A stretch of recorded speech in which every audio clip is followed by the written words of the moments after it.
우리가 성경 속에서 이 하나님의 시간표대로 살았던 그 인물을 뽑으라면 아마도 모든 사람이 요셉이라는 사람을 뽑을 수 있을 것입니다.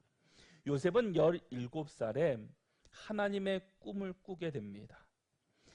온 가족이 자신에게 절하는 그 꿈 비전을 품었습니다. 하지만 그의 현실은 어떻습니까? 꿈과 비전과는 전혀 달랐습니다. 형들의 시기와 미움 때문에 깊은 구덩이에 던져지는 죽음의 때를 맞이하게 되었고, 또 애굽의 노예로 팔려가 보디발 장군의 집에서 열심히 성실하게 일했지만 오해를 사서 감옥에 갇히는 울때를 맞이하게 되었습니다. 젊음의 절정에 이르렀을 때 헐때와 슬퍼할 때가 끊임없이 그의 삶에 교차하고 말았습니다. 요셉이 감옥 속에서 얼마나 많은 밤을 하나님께 부르짖었겠습니까? 하나님, 저의 때가 언제입니까? 언제 이 고난의 시간들이 끝납니까? 라고 하나님께 얼마나 부르짖어 기도했겠습니까? 하지만 성경은 우리에게 요셉의 이 고난이 헛된 시간이 아니었음을 우리는 잘 알고 있습니다. 요셉이 이 모든 고난을 통과하고 이 애굽의 총리가 되어 가족을 구원한 후에 그가 고백한 것이 창세기 50장 20절의 말씀입니다. 그 말씀을 보면은 당신들은 나를 해하려 하였으나 하나님은 그것을 선으로 바꾸사 오늘과 같이 많은 백성의 생명을 구원하게 하시려 하셨나니라고 말씀합니다. 요셉의 인생은 고난의 연속처럼 보였지만 하나님은 그 모든 것을 합하여 가장 아름다운 때 구원의 역사라는 완벽한 작품과 완벽한 일을 행하셨습니다. 이 모든 것의 주관자는 하나님이셨습니다. 오늘 우리가 함께 묵상할 이 전도서 3장 1절에서 11절의 말씀은 바로 이 요셉의 삶을 관통하는 진리를 선포하고 있습니다. 이 말씀은 우리의 인생이 우연히 흘러가는 것이 아니라 우리의 고통과 기쁨, 우리의 모든 수고와 기다림이 시간의 주인이 되시는 하나님의 주권과 그 시간표 안에 있다는 사실을 우리에게 말씀해 주고 있습니다. 그래서 1절 말씀을 우리가 같이 한번 읽어보도록 하겠습니다. 함께 읽겠습니다. 범사의 기한이 있고 천하 만사가 다 때가 있나니 아멘. 여기서 이 범사라는 단어는 우리의 모든 경험, 희로애락을 포함하는 광범위한 의미를 이야기합니다. 그리고 기한은 시간의 한계, 바로 때를 의미하고 있습니다. 마치 씨앗이 뿌려지고 싹이 나고 자라 열매를 맺기까지 이 일정한 시간이 필요한 것처럼 우리의 삶 속의 모든 사건들도 각자의 때가 있다라는 겁니다. 여기서 말하는 이 기한은 크로노스라고 이야기합니다. 그리고 찾아온 때는 카이로스라고 번역합니다. 그러니까 24시간이라는 그 흐르는 시간들은 크로노스라는 단어이고, 흐르는 시간 속에서 임하시는 기회나 또한 이벤트 사건들을 카이로스라고 우리는 이야기할 수 있습니다. 전도자는 이 땅에서 일어나는 이 모든 수많은 희로애락이 하나님의 섭리와 계획을 통과해서 그분의 목적대로 이루어진다는 사실을 우리에게 지금 말씀하고 있습니다. 그러니까 우리의 모든 삶의 그 인생의 모든 시간들은 하나님의 시간표와 하나님의 주권 안에 있다라는 겁니다. 근데 어떤 사람은 그 하나님의 시간표에 순종하며 살아가는 사람이 있고, 어떤 사람은 그 시간표를 내가 바꾸려고 하고 내 마음대로 조작하려고 하는 사람들이 있습니다. 여러분, 절대 우연이라는 것은 있을 수 없는 일입니다. 절대적인 슬픔도 기쁨도 그리고 그것으로 모든 것이 끝나는 경우는 없습니다. 그들이 원했던 원치 않았던 결국 하나님의 섭리와 하나님의 계획과 그분의 목적을 향해서 간다는 것을 우리에게 말씀해 주고 있습니다. 그래서 로마서 14장 7절과 8절에서도 우리 중에 누구든지 자기를 위하여 사는 자가 없고 자기를 위하여 죽는 자도 없도다. 우리가 살아도 주를 위하여 살고 죽어도 주를 위하여 죽나니 그러므로 사나 죽으나 우리가 주의 것이로다 말씀합니다. 많은 사람들이 자기가 하고 싶은 공부를 하고 직업을 갖습니다. 전부 자신을 위해 열심히 벌고 열심히 공부하는 것 같습니다. 그런데 성경은 역설적으로 자기를 위해 사는 사람도 없고 자기를 위하여 죽는 사람도 없다라고 성경은 말씀하고 있습니다. 바로 이 로마서는 우리에게 결국 모든 것은 하나님의 섭리 속에서 하나님의 목적을 이루는데 사용되고 있다는 것을 로마서 14장에서 우리에게 말씀해 주신 것입니다. 오늘 본문에 나오는 내용만 기한과 때가 있는 것이 아니라 범사와 만사의 모든 일에 정해진 이 기한과 그것을 이룰 기회가 있다고 말씀합니다. 그래서 2절부터 7절까지의 말씀 속에는 각 절마다 4가지의 때를 이야기하며 총 28가지의 때가 있음을 우리에게 말씀하고 있습니다. 그래서 2절 말씀을 보시면 날 때가 있고 죽을 때가 있으며 심을 때가 있고 심은 것을 뽑을 때가 있으며 라고 시작하면서 8절에서는 사랑할 때가 있고 미워할 때가 있으며 전쟁할 때가 있고 평화할 때가 있느니라 라는 말씀으로 마무리하게 됩니다. 여러분, 인간이 살아가는 인간의 그 시간의 역사는 이 다양한 때를 그 때들을 조합하며 이루어지는 겁니다.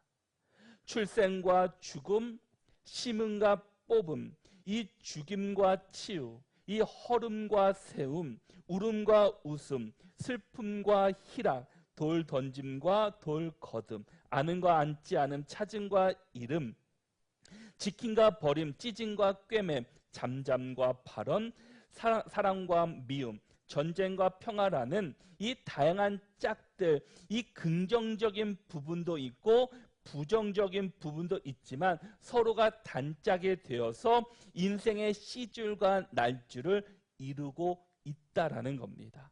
사람들은 대체로 긍정적인 부분들을 좋아하고 추구합니다. 이 부정적인 부분들은 싫어하고 배척하는 경향들이 있습니다. 그러나 이 부정적인 부분들도 인생을 구성하는데 필수적인 요소이기 때문에 지혜롭게 우리가 맞이할 수 있어야 한다라는 겁니다. 인생에는 이 긍정적인 부분들이 차지하는 시기가 있지만 우리가 원하지 않더라도 이 부정적인 부분들이 당당히 차지하는 인생의 기한들이 있습니다. 그러한 시기의 도래는 아무도 저항하지 못합니다. 긍정적인 부분이든 부정적인 부분이든 이 만사에는 하나님이 정하시고 그분만이 아시는 누구도 관여할 수 없는 그 기한이 있다는 겁니다. 우리가 싫어하고 거부한다고 해서 소용이 없습니다. 웃기만 하고 세우기만 하고 우리가 춤추기만 하고 말하기만 하고 사랑만 하고 평화만 고집하고 심기만 하고 꿰매기만 하고 앉기만 하고 돌을 거두기만 하고 고치기만 하는 것은 인생이 아니다라는 겁니다. 그것만을 추구하는 자는 편향적인 인생을 추구하는 것입니다. 이와 달리 이 죽음과 뽑음, 허름과 슬픔, 그 울음, 돌 던짐과 앉지 않음, 이름과 버린 찢음과 잠잠과 미움과 전쟁을 부정하는 자는 인생의 절반을 버리는 사람들입니다. 이 부정적인 사건들과 이 긍정적인 사건들이 이 빚어내는 인생이야말로 이 절묘한 이 아름다운 화음을 아름답게 구성하는 인생의 모습입니다. 우리는 늘 좋은 것만 바랍니다. 늘 평안만을 바랍니다. 그러나 우리의 인생이 그렇지 않다라는 겁니다. 본문은 28가지 때를 통해 이 세상 모든 때에 대해서 우리에게 말씀해 주고 있습니다. 그리고 이렇게 결론을 내립니다. 이 모든 때가 아름답다. 우리가 좋아 보이는 때만 누리고 싶어 합니다. 나고 심고 치료하고 세우고 웃고 춤추고 거두고 안고 찾고 키우고 꿰매고 사랑하고 평화로울 때, 그러나 성경은 그때만 아름답다라고 말하지 않습니다. 죽고 뽑는 것도 아름답다라고 성경은 말씀하고 있습니다. 이 아라비아의 속담 가운데 이런 속담이 있다고 합니다. 사시사철 햇빛만 비추면 그곳은 사막이 된다라는 속담이 있습니다. 우리 인생에 햇빛만 있기를 우리는 다 원합니다. 하지만 그러면 물도 없는 사막이 되고 만다라는 겁니다. 계곡과 흐르는 물도 없고 봄, 여름, 가을, 겨울도 없으며 바위나 꽃과 새들도 없습니다. 하나님은 우리의 인생이 사막같이 되지 않기 위해 햇빛 뒤에 이 구름을 만드셨고 생명 뒤에 이 죽음을 만들어 하루하루를 소중히 여기게 하셨습니다. 그리스 신화에서 신들이 인간에게 가장 부러워하는 한 가지가 있다고 합니다. 그것은 바로 죽음이다라고 이야기합니다. 죽어가기 때문에 하루하루를 소중히 사람들이 살아간다라는 겁니다. 하나님은 차짐 뒤에 이름을 두셔서 내게 주어진 것에 감사하게 하셨고 이름 뒤에 참 주인이 누구인지 묵상하게 하셨습니다. 이 예수님의 죽음이 얼마나 아름다운지 이 윤동주 시인의 이 십자가라는 시가 있습니다. 그 시의 내용을 보면 이렇습니다. 괴로웠던 사나이 행복한 예수 그리스도에게처럼 십자가가 허락된다면 모가지를 들이우고 꽃처럼 피어나는 피를 어두워가는 하늘 밑에 조용히 흘리겠습니다. 많이 가져도 가난한 사람이 있고 가진 것이 없어도 부유한 사람들이 있습니다. 가지고도 더 가지려고 하는 사람이 있고 없는데도 나누어 주는 사람이 있습니다. 살아도 죽은 듯 사는 사람이 있고 죽어가면서도 눈부시게 빛나는 생명을 가진 사람들이 있습니다. 하나님이 모든 때를 아름답게 하셨다는 것을 깨달은 사람은 모든 순간을 아름답게 보게 됩니다. 슬플 때는 춤출 때를 기다리고 아플 때는 치료의 날을 바라며 이기게 됩니다. 하나님은 형통할 때도 공고할 때도 아름다움을 심어 주셨습니다. 그래서 이 전도서 7장 14절의 말씀을 보면 형통한 날에는 기뻐하고 공고한 날에는 되돌아보아라. 이 두 가지를 하나님이 병행하게 하사 사람이 그의 장래 일을 능히 헤아려 알지 못하게 하셨느니라 말씀합니다. 형통한 날에는 기뻐하면서 위로 자라고 공고한 날이 오면 자기의 삶을 깊이 되돌아보면서 속으로 자라나는 겁니다. 그래서 형통한 날과 공고한 날을 번갈아 가며 우리에게 주셨다라는 겁니다. 모든 일에 때가 있다는 사실을 이 깨달은 이 솔로몬 전도자는 이 곧 이어서 이 인간의 한계를 지적하고 있습니다. 9절과 10절의 말씀을 보시면 일하는 자가 그의 수고로 말미암아 무슨 이익이 있으랴. 하나님이 인생들에게 노고를 주사 애쓰게 하신 것을 내가 보았노라 말씀합니다. 우리가 살면서 참 많은 노고 수고를 합니다. 40대 50대의 장년의 삶은 어쩌면 이 수고의 정점의 길을 걸어가고 있습니다. 직장에서 가정에서 자녀들에게 교회 안에서 우리는 열심히 살았다고 말할 수 있을 만큼 애쓰고 힘을 다합니다. 그런데 솔로몬은 이렇게 묻습니다. 그렇게 애쓰고 수고해서 무슨 이익이 있느냐라는 겁니다. 여기서 말하는 이익은 단순히 이 재정적인 이익만을 의미하는 것은 아닙니다. 그것은 궁극적으로 만족과 시간의 통제를 의미하고 있습니다. 우리가 아무리 노력하고 밤잠을 설치며 계획을 세워도 우리의 힘으로 때로 그 바꿀 수 없는 것이다 라는 겁니다. 심을 때가 아닌데 아무리 심어도 열매를 거둘 수 없으며, 울 때가 아닌데 억지로 운다고 해서 상황이 바뀌지 않는다라는 말입니다. 솔로몬의 이 노고 자체가 하나님이 인생들에게 주신 것이라고 말씀합니다. 이는 우리가 수고가 완전히 헛되다는 뜻은 결코 아닙니다. 오히려 이 노고는 우리를 겸손하게 만들고 우리가 시간의 주인이 아님을 끊임없이 깨닫게 하는 하나님의 교육 방법이기도 합니다. 우리의 수고가 헛되지 않기 위해서 우리가 우리의 시간을 통제하기보다 우리의 수고를 주관하시는 하나님을 바라보고 우리의 삶의 모든 때를 하나님께 맡기며 하나님께서 인도하시는 그 말씀 앞에 우리는 순종하며 그 때를 기다리며 나가야 할 것입니다.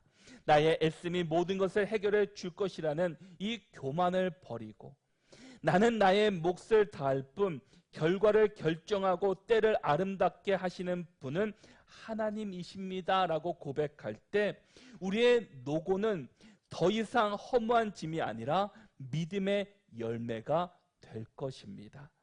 이제 전도서 3장의 가장 아름다운 그리고 허무한 현실에 대한 궁극적인 해답이 담긴 11절의 말씀을 살펴보려고 합니다. 우리 11절의 말씀을 보시면 하나님이 모든 것을 지으시되 때를 따라 아름답게 하셨고 또 사람들에게는 영혼을 사모하는 마음을 주셨느니라. 그러나 하나님이 하시는 일의 시종을 사람으로 측량할 수 없게 하셨도다라고 말씀합니다.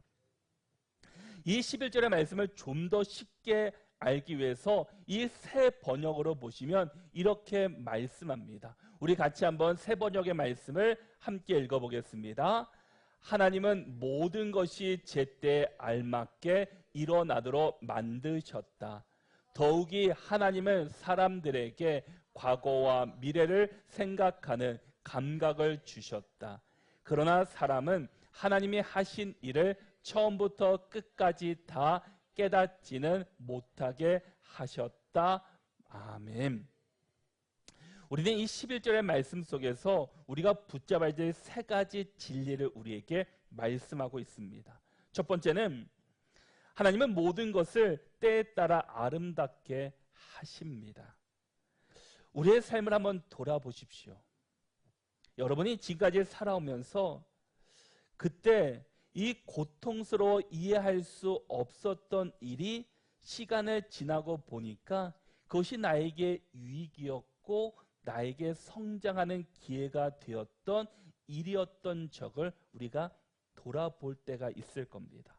정말 그때는 나에게 참 힘든 시간이었고 어려운 시간이었고 참 포기 아픈 시간이었지만 되돌아보니까 그것이 나를 믿음 안에서 성장시키는 시간들이었고 믿음으로 자라게 하고 하나님을 붙잡게 하는 시간이었음을 우리는 돌아보니까 깨닫게 됩니다.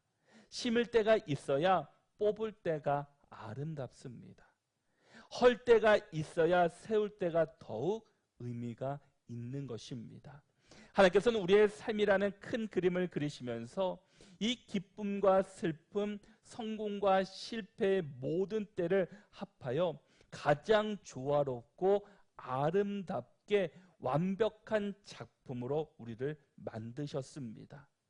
지금 고난 속에 있다면 이 고난의 때가 지난 후에 하나님께서 어떻게 이 시간들을 아름답게 사용하실지를 기대하며 우리는 이 시간들을 인내해야 합니다.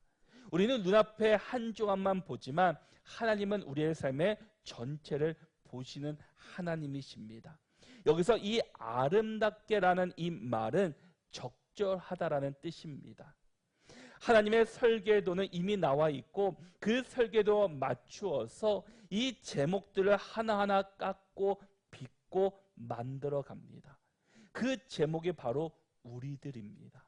하나님의 설계도 안에서 우리가 빚어지고 깨지고 넘어지고 세워져서 아름다운 제목으로 빚어져서 하나님의 나라의 가장 아름다운 부분들로 우리가 세워질 것입니다. 우리의 행복과 불행마저도 우연이라는 것이 하나님 안에서는 결코 없습니다. 하나님의 목적에 반드시 이 필요한 과정들을 우리가 걷고 있다라는 겁니다. 내가 인생을 조망했을 때 그 수고가 낙이 되고 하나님의 선물이 됩니다. 우리는 하나님이 나를 다루실 때에는 의미가 없는 것이 없다는 하나님의 절대적인 주권적인 신앙과 믿음을 우리는 가져야 합니다. 왜냐하면 히브리서 13장 8절의 말씀을 보면은 예수 그리스도는 어제나 오늘이나 영원토록 동일하시니라 라고 말씀합니다. 우리 하나님은 영원토록 변함없으시고 동일하신 하나님이십니다. 우리는 우리를 가장 아름답게 세워주시는 이 하나님만을 의지하며 그분의 뜻에 합당한 삶을 우리는 살아가야 합니다. 하나님께서 우리를 가장 아름답게 만들어 주심, 또 아름답게 빚어 가실 분은 하나님이시다라는 겁니다. 그러기에 우리는 그 하나님만을 의지하며 믿음으로 걸어가는 복된 삶이 될 수 있기를 바랍니다. 또한 둘째는 사람들에게는 영혼을 사모하는 마음을 주셨습니다. 우리는 단지 현재 인생만을 살아가는 존재가 아니다라는 겁니다. 오늘만 잘 살면 끝이 아닌 인생들입니다. 우리 안에는 지금 이 순간을 넘어서는 이 영원한 세계를 갈망하는 마음이 있습니다. 이 영혼으로 그 번역된 히브리어는 올람은 무한하여 셀 수 없는 시간을 의미합니다. 이 갈망은 우리가 단순히 육적인 존재가 아니라 하나님으로부터 온 영적인 존재임을 증명하면서 영원한 하나님의 나라를 향한 소망을 품게 하는 바로 이 원동력이 된다라는 겁니다. 이것이 인간의 짐승과 다른 가장 큰 이유입니다. 우리는 이 땅의 유한한 기쁨에 만족하지 못하고 영원하고 절대적인 무언가를 갈망하도록 창조된 사람들입니다. 이 영혼을 사모하는 마음은 바로 우리를 만드신 하나님을 갈망하는 마음입니다. 우리 모두는 이 땅에서의 즐거움으로 끝이 아니고 100% 만족감을 얻을 수 없다라는 겁니다.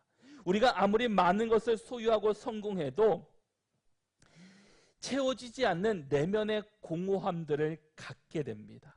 오직 영원하신 하나님과의 관계와 이 영원한 천국을 소망으로만 그 공허함이 채워질 수 있기 때문입니다. 인생의 때를 살면서 이 땅의 일에만 몰두하고 있다면 우리 안에 심겨진 이 영혼의 씨앗을 다시 한번 일깨워야 합니다. 우리의 궁극적인 목적지는 이 땅의 시간이 끝이 아니라 곧 영원한 하나님 나라에 있음을 우리는 기억해야 합니다. 그래서 요한일서 2장 17절 말씀에서도 이 세상도 그 정욕도 지나가되 오직 하나님의 뜻을 행하는 자는 영원히 거하느니라. 이 영혼을 사모하는 이 마음은 우리로 하여금 이 땅에서의 삶이 전부가 아님을 깨닫게 하고 우리에게 예비하신 영원한 하나님의 나라가 있다는 것을 우리에게 마음으로 허락해 주셨습니다. 우리가 세상의 적인 성공과 쾌락에 만족하지 말고 끊임없이 하나님만을 바라보시고 진정한 기쁨과 만족을 주시는 하나님의 말씀 안에 믿음 안에 살아갈 수 있는 믿음의 자녀들이 될 수 있기를 축복합니다. 그 영혼을 갈망하는 마음, 그 영혼을 사모하는 마음이 우리 가운데 흘러 넘치기를 바랍니다. 세 번째는 하나님이 하시는 일의 시종을 사람으로 측량할 수 없게 하셨다라는 겁니다. 여기서 시종은 처음과 끝을 이야기합니다. 우리는 인생에 이 언제 끝날지, 이 시련이 언제 멈출지, 이 계획이 언제 실현될지 결코 알 수는 없습니다. 하나님께서 시종을 측량할 수 없게 하신 이유는 분명합니다. 우리로 하여금 하나님을 더욱 사모하라고, 하나님을 더욱 의지하라고, 하나님을 더욱 붙잡고 매달리라라고 우리에게 말씀합니다. 우리가 우리의 인생의 처음부터 끝까지 다 안다면 여러분들 어떻게 살아가시겠습니까? 대부분 내 마음대로 살아갈 겁니다. 내가 조정하고, 내가 계획하고, 내가 원하는 길로 우리가 갈 것입니다. 우리가 하나님의 계획을 다 알 수만 있다면 우리는 하나님의 신뢰하기보다 계산하고 하나님을 오히려 통제하려고 할 겁니다. 그러나 하나님이 감추어 두신 시간 속에서 우리는 겸손히 주님의 뜻대로 하옵소서라고 고백하며 오직 신실하신 하나님의 성품만을 믿고 따르게 될 것입니다. 믿음은 바로 이 측량할 수 없는 하나님의 주권 앞에서 드려지는 가장 아름다운 반응이기 때문입니다. 아무리 지혜로운 사람이라도 하나님의 광대한 그 계획과 섭리를 완전히 이해할 수 있는 사람은 아무도 없습니다. 때로는 이해할 수 없는 고난이, 이 아픔이 찾아올 때, 왜 이런 일이 일어나는지 알 수 없을 때가 있을 겁니다. 이러한 인간의 한계를 인정하는 것이 바로 믿음의 시작입니다. 우리는 모든 것을 알 수 없지만 우리가 믿는 하나님은 모든 것을 다 알고 계십니다. 그러기에 우리의 모든 것을 아시고 인도하시는 하나님을 의지하고 하나님 앞에 우리의 삶을 내어드리고 하나님의 시간표에 맞게끔 우리가 살아가야 할 것입니다. 나의 시간표대로 살아가는 자가 아니라 하나님의 시간표대로 살아가는 자가 바로 지혜로운 사람들입니다. 그러기에 우리 모두가 오직 하나님만을 경외하며 하나님이 주신 오늘의 삶을 기쁨과 만족으로 살아가시고, 내가 기쁠 때만 기쁘고 내가 고통 가운데 있다고 해서 슬플 때 슬퍼하는 자가 아니라 슬퍼할 때 반드시 하나님께서 기쁨의 시간을 주실 것이고 또 기쁨의 그때 내게 주신 하나님의 은혜를 고백하며 살아가는 귀한 한 주간이 될 수 있기를 바랍니다. 그래서 한 주간도 하나님의 시간표에 순종하며 하나님의 말씀에 순종하며 살아가는 우리 모두가 다 되시기를 바랍니다.